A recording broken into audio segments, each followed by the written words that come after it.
Si Lotus Smith nasa likod mo! Lotus Smith? Ano po Lotus Smith? Ah! Bakit si Raisa Me? Raisa Me? Raisa Me? Ay! Yari! Ay! Ay! Si Lotus Smith! Si Lotus Smith! Si Lotus Smith! Kamukha raw ni Raisa May, sabi ni Kim Cho. Nako, Kim Cho, sorry, pero binabash ka ngayon. Dapat lang, kailangan yan para matuto ka rin na ilugaran sarili mo. Ang dila mo, talian mo paminsan-minsan.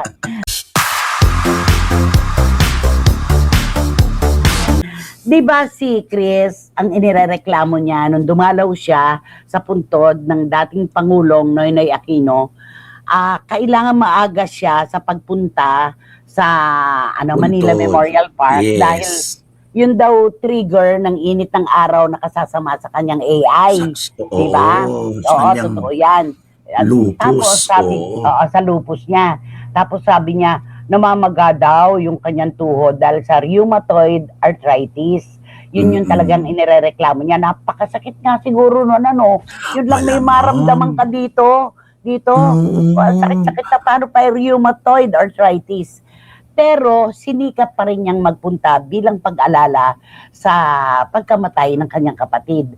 Kahapon, nasa Itbulaga. Sinamahan si Pinti. Oo, nagpunta siya sa Itbulaga at talagang siya ang chaperone ng kanyang bunso, di ba? Yes! Ay, nako, ang daming napaligaya ni Chris at ni Bimbi. Pero maraming kumu-question, Romel. Siyempre nga naman, di ba? Wala kasi siyang face mask na Correct nagpakita na. kahapon. Oo, Ayan. totoo. Yan yung sinabi niya kay, kiss mo na ang future mother-in-law mo, kay Raisa May.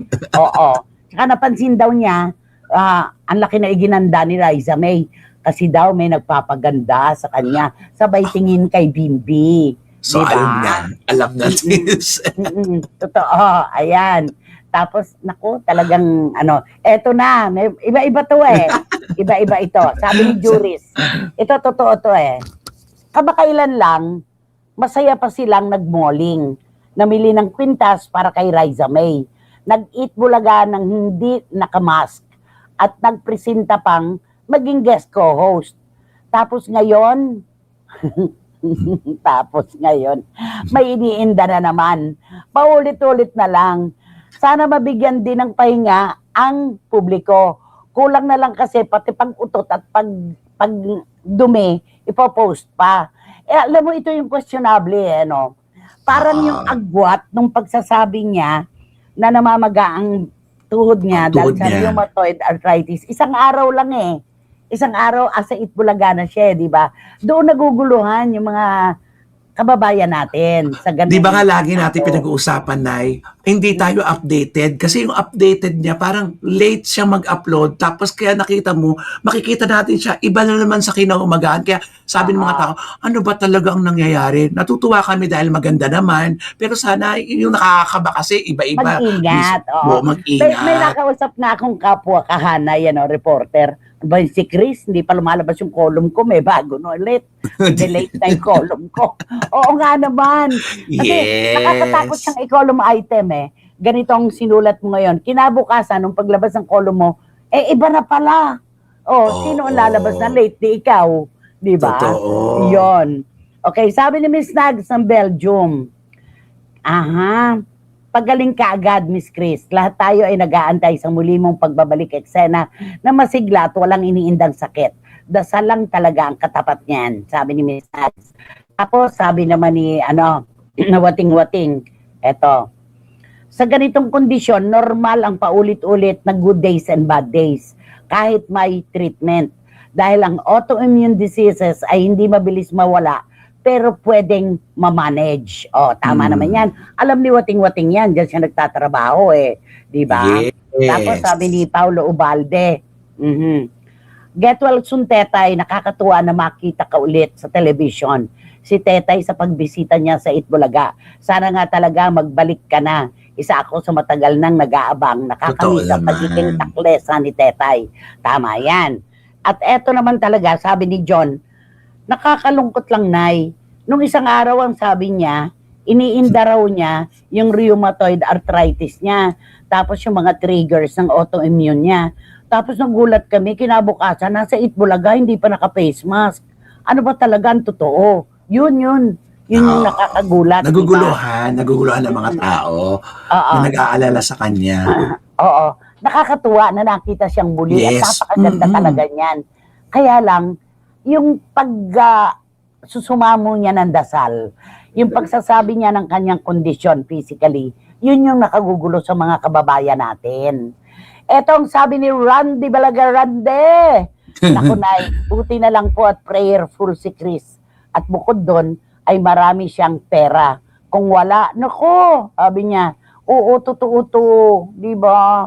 Buti na lang may tulong ng nasa itaas at meron Totoo. siyang gagastusin. Totoo yan. Sabi ni Marichu, Formación Espiritu, totoo po kaya ang taba ni Chris, Nay, o manas lang?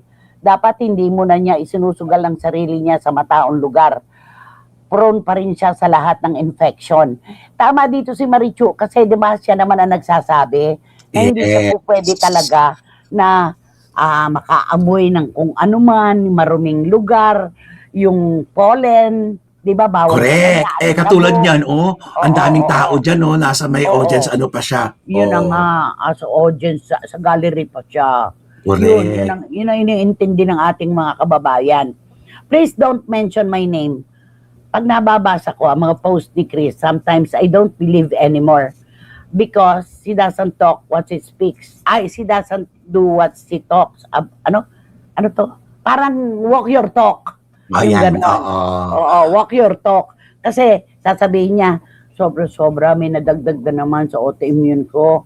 Ganito, please pray for me kasi my kids need me pa, chuchu, ganyan-ganyan. Tapos, ganito nga, yung nakikita siya.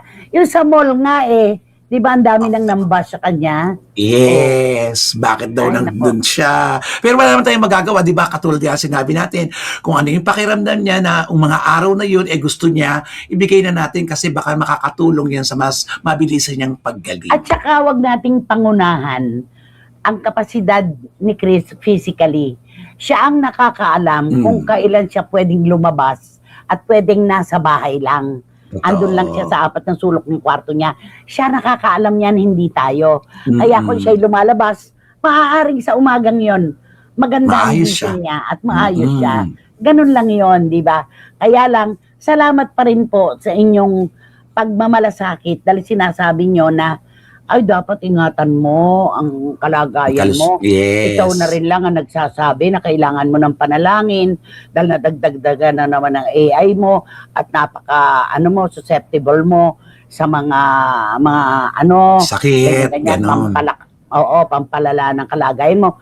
Natural yon at maraming salamat po sa mga nagpapaalala. Sabi ni Rhea Reyes, hello Nay, please don't mention my name.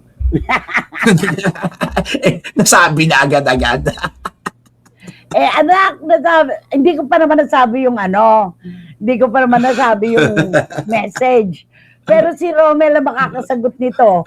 Very close siya dun sa komedyana na binanggit mong kahawig ni Chris ngayon. Very close sa'yo, Romel. Very, very close sa'yo. Yung jumiwalay na sa Tibuel yang chuchu. Oo, di ba? Basta nanay, kapakanan ng anak ang nasa isip, kahit delikado. Sugod sa suporta kay Bimbi. Tama yun. Kung yun ngang kung yun ngang pagdalaw sa puntod, sa kapatid yon, ginawa niya ng paraan kahit masakit ang tuhod niya at namamaga. Kahit pa may mga delikado yung sunshine daw, hindi raw pwede siyang maarawan dahil yun niya. Direct, yung anak pa kaya na dapat niyang suportahan at saka yung kanyang mamanugangin. Yes! Super excited lang talaga si Chris. Ilang araw pa lang si Bibi, talaga sumugod na kagad siya. Nawala tuloy yung sinasabi nga niya, ayan, nakuha pa ulit agad ni Chris Aquino yung ilaw na dapat na kay Bibi sana.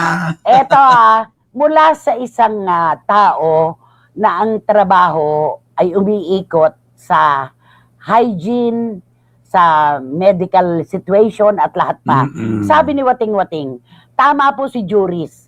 Kasi pag may rheumatoid arthritis ka today, it takes days para humupa ang pamamaga. Kahapon nakatayo pa.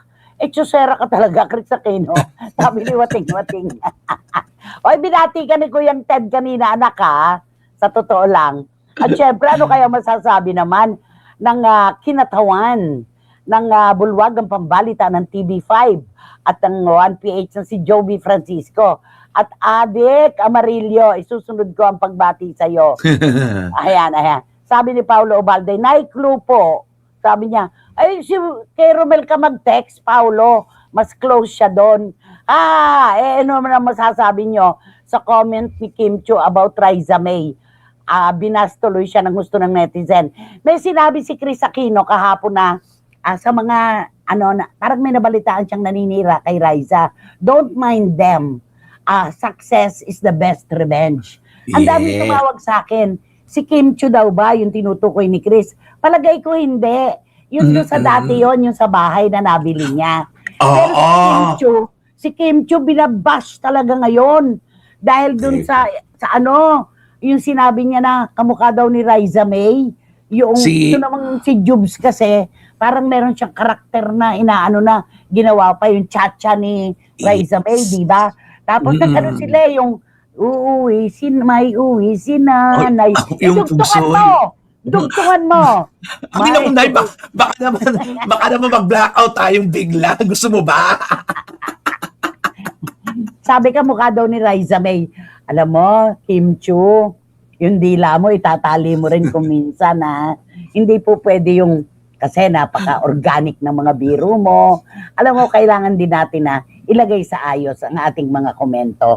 Ganun lang naman yon, di ba? Yon.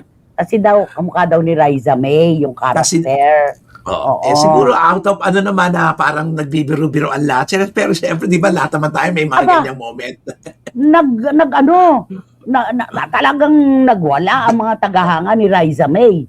Kim Chiu, hindi naman tama yung ginagawa mo. Mag-sorry ka na lang, Kim Chiu, para matapos mag-sorry ka na lang. Parang yung sinabi mo doon sa 4 of Spades, IV of Spades, di ba? Okay. Sabi ni Ediletada, mukhang iba ang sinasabi ni Chris kesa sa mga ginagawa niya. Kapag si Tetay ang kumuda, inaabangan natin. Pero sa 10 niyang sinabi, 2 lang ang totoo. Sabi ni Ediletada. Oo. Sabi ni Paulo, ay Lotus Fit. Sabi ni Paulo Obalde. Oo, yun. Tapos ginawa pa ni Jubes yung cha-cha-cha ni Riza May. Charap. Kamukha raw ni Riza May, sabi ni Kim Chiu. Nako, Kim Chiu, sorry, pero binabash ka ngayon. Dapat lang, kailangan yan, para matuto ka rin na ilugaran sarili mo. Ang dila mo, talian mo paminsan-minsan. Naku, maraming salamat po sa inyong mga komento.